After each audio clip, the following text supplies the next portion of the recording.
Now it's happened in a sordid, morbid attempt to deflect from some atrocious scandals and mismanagement. The Liberal government of Ontario has told the Catholic school system that it has to do what it's told, not be Catholic, and embrace the lie, yes, the lie, that gay kids are perennial victims of bullying. Now, be warned, whenever you hear these numbers about gay suicide and so on, ask where they come from. Usually they're totally unreliable, and some of those quoted these days in Canada are from, this is important, EGAL, Equality for Gays and Lesbians Everywhere. This is a group whose leader once told me personally churches should lose all tax exemption if they refuse to marry gay people. When I asked him about the outreach to the poor and the homeless being damaged by this, he just shrugged. Now, the education minister involved in this case is, oh golly, Lauren Broughton. Now, she herself has been involved in a scandal or two, and she's in her current job after serving as Premier Dalton McGuinty's assistant at Queen's Park. Just let me say this to you. Do you remember she wanted to build a 4-vehicle garage at her home? 2-story monstrosity. It didn't get through in the end. She was Environment Minister at the time. So she buggered up environment with her hypocrisy. She's doing the same with education. She used to be on my old TV show. Believe me, intellectual giant, she ain't. Now, the whole gay bullying issue is a digression. And even the gay community isn't particularly active around it.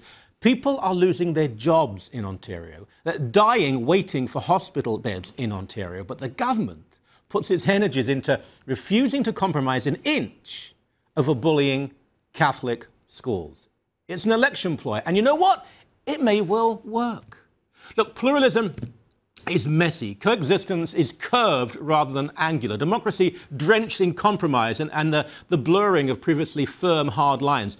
If you want absolute political or moral victory, well then, I don't know, work towards a dictatorship or a theocracy. But it's such an anti-democratic state that the Liberals seem intent on creating. Bullying? Teachers have been trying to stop bullying since teaching and bullying began. In this specific case, far too much time has been devoted to the bullying of gay kids, largely because, and you know this, the gay community has an emotional hold over our culture and our politicians right now.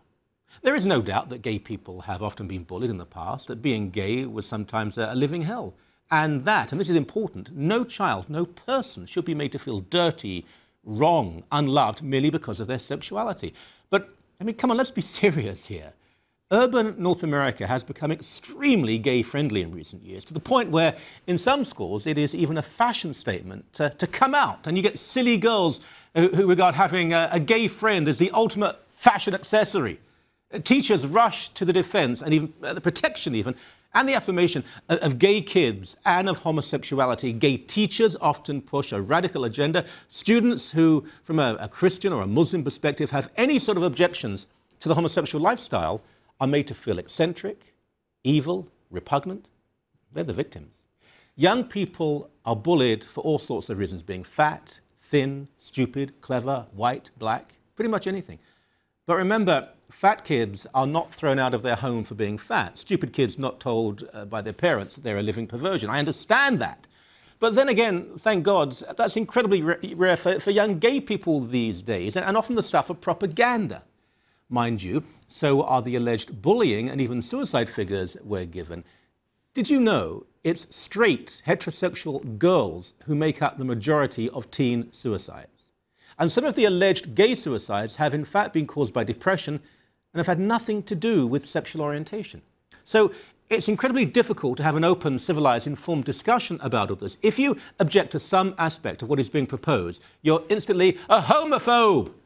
But the Ontario government, led by a deeply dishonest and shallow man who pretends to be Catholic, has now ordered Catholic schools to allow gay-straight alliances. But look, this is really pretty basic stuff. The alternative to gay bullying is not a gay-straight alliance promoting whatever you've heard to the contrary, promoting homosexuality. No, the alternative to gay bullying is to not gay bully.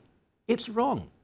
But while gay kids have a perfect right not to be bullied, Catholic schools have a perfect right to be Catholic. And Catholicism cannot, will not affirm homosexuality. As I said earlier, pluralism is messy, and if one side is determined to smash the other into oblivion, it won't work. Now, which group is currently so triumphalist and so intolerant? Let's be serious here. Ain't the Catholics, is it?